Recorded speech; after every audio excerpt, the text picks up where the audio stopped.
40 साल तक दुश्मनान इस्लाम के दांत खट्टे करते हमारे फारूक आजम के जमाने में गवर्नर, सिद्दीक अकबर के जमाने में गवर्नर, उस्मान गनी के जमाने में गवर्नर, हजरत मौलाए कायनात के जमाने में गवर्नर, 20 साल तक हजरत अमीर मुआविया मुल्क शाम के गवर्नर और 20 साल खलीफतुल मुस्लिमीन 40 साल जिसने हुकूमत करके पूरी दुनिया में एक इनकलाब कर दिया, न जाने कितने अफ्रीका के शहरों को शेरे नगीने इस्लाम कर दिया। उस साथ का नाम अमीर मुआविया है। तुम एक मस्जिद नहीं संभाल पा रहे हो, मुआविया से मुकाबला करो।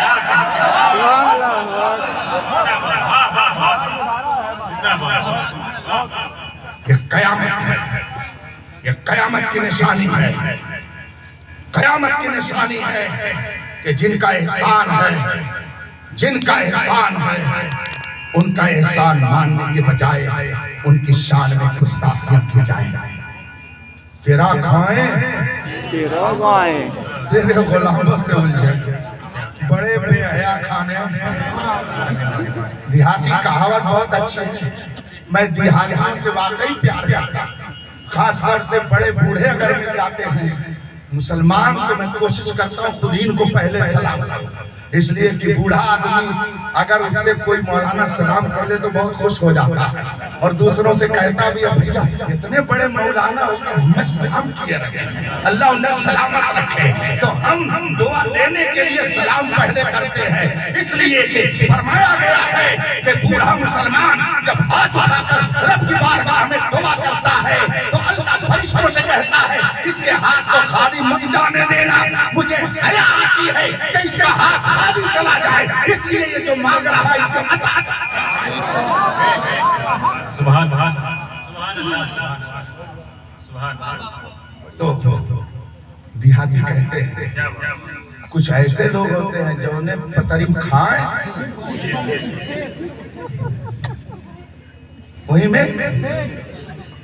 बताइए कुरान आपके पप्पा ने हुजूर से सुन करके लिखा है,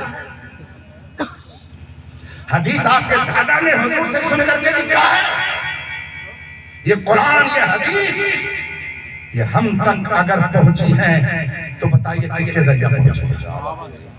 कौन है जिसने हम तक पहुंचाया? कुरान किसके जरिए हम तक पहुंचा? हदीस किसके जरिए हम तक पहुंचा? इस्लामी कानून हम तक किसके जरिए पहुंचा? आप ये जो करते हैं ना सजदा है ये रुकू है, जरा बताइए तो सही, आपके अब्बा हुजूर को नमाज पढ़ते हुए देख रहे थे क्या? जो लोग सहाबा की शान में तबर्रा करते हैं समझ जाइए कि ये रसूल पाक के गुस्ताख हैं, ये रसूल पाक के दुश्मन हैं, ये रसूल पाक के पाकी हैं, ये अहले सुन्नत ही के नहीं इस्लाम के पाकी हैं, इस्लाम दुश्मन ताकतों के आलयकार हैं। कुरान पाक में फरमाया गया अकीमुस सलाह,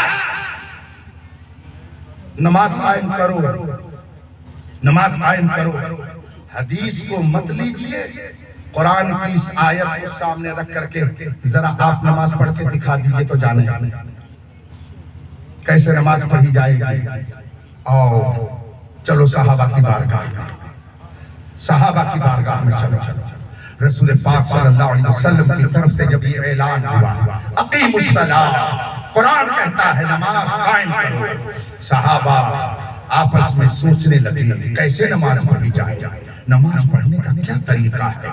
मेरे मुस्तफा ने फरमाया सल्लू कमा रअयतुमूनी उसल्ली, चलो मैं नमाज पढ़ रहा हूँ मुझको देखते जाओ और मेरी अदा को अपनाते जाओ।